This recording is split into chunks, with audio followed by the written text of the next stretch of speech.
Aujourd'hui, le 26 juin 2024. Première lecture. Le roi lut devant eux toutes les paroles du livre de l'Alliance retrouvées dans la maison du Seigneur et il conclut l'Alliance en présence du Seigneur, lecture du deuxième livre des rois.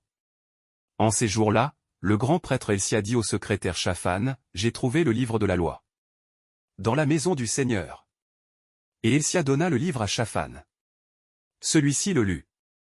Puis, le secrétaire Shaphan alla chez le roi Josia et lui rendit compte de ce qui s'était passé. Il déclara, « L'argent trouvé dans la maison, tes serviteurs l'ont versé et remis entre les mains des maîtres d'œuvre, préposés à la maison du Seigneur. » Alors Shaphan, le secrétaire, annonça au roi, « Le prêtre Elsia m'a donné un livre. » Et Shaphan fit au roi la lecture de ce livre.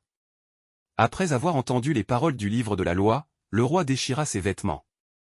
Il donna cet ordre au prêtre Elsia, à son secrétaire et à ses serviteurs, « Allez consulter le Seigneur. Pour moi, pour le peuple et pour tout Juda. » Au sujet des paroles de ce livre qu'on vient de retrouver, la fureur du Seigneur est grande, elle s'est enflammée contre nous. Parce que nos pères n'ont pas obéi aux paroles de ce livre. Et n'ont pas pratiqué tout ce qui s'y trouve. Le roi fit convoquer auprès de lui tous les anciens de Juda et de Jérusalem. Il monta à la maison du Seigneur avec tous les gens de Juda, tous les habitants de Jérusalem, les prêtres et les prophètes, et tout le peuple, du plus petit au plus grand. Il lut devant eux toutes les paroles du livre de l'Alliance, retrouvées dans la maison du Seigneur. Debout sur l'estrade, le roi conclut l'alliance en présence du Seigneur. Il s'engageait à suivre le Seigneur. En observant ses commandements, ses édits et ses décrets, de tout son cœur et de toute son âme, accomplissant ainsi les paroles de l'Alliance inscrites dans ce livre. Et tout le peuple s'engagea dans l'Alliance. Parole du Seigneur. Nous rendons grâce à Dieu. Psaume. Enseigne-moi, Seigneur, le chemin de tes ordres.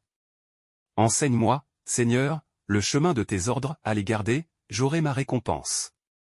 Montre-moi comment garder ta loi, que je l'observe de tout cœur. Guide-moi sur la voie de tes volontés, là, je me plais. Incline mon cœur vers tes exigences, non pas vers le profit. Détourne mes yeux des idoles, que tes chemins me fassent vivre. Vois, j'ai désiré tes préceptes, par ta justice fais-moi vivre. Évangile. C'est à leurs fruits que vous les reconnaîtrez, Alléluia. Alléluia. Demeurez en moi, comme moi en vous, dit le Seigneur, celui qui demeure en moi porte beaucoup de fruits.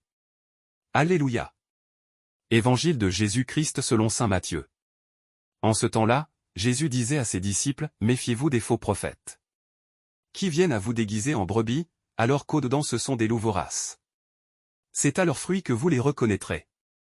Va-t-on cueillir du raisin sur des épines, ou des figues sur des chardons? C'est ainsi que tout arbre bon donne de beaux fruits, et que l'arbre qui pourrit donne des fruits mauvais. Un arbre bon ne peut pas donner des fruits mauvais, ni un arbre qui pourrit donner de beaux fruits. Tout arbre qui ne donne pas de beaux fruits est coupé et jeté au feu. Donc, c'est à leurs fruits que vous les reconnaîtrez. » Acclamons la parole de Dieu. Louange à toi Seigneur Jésus.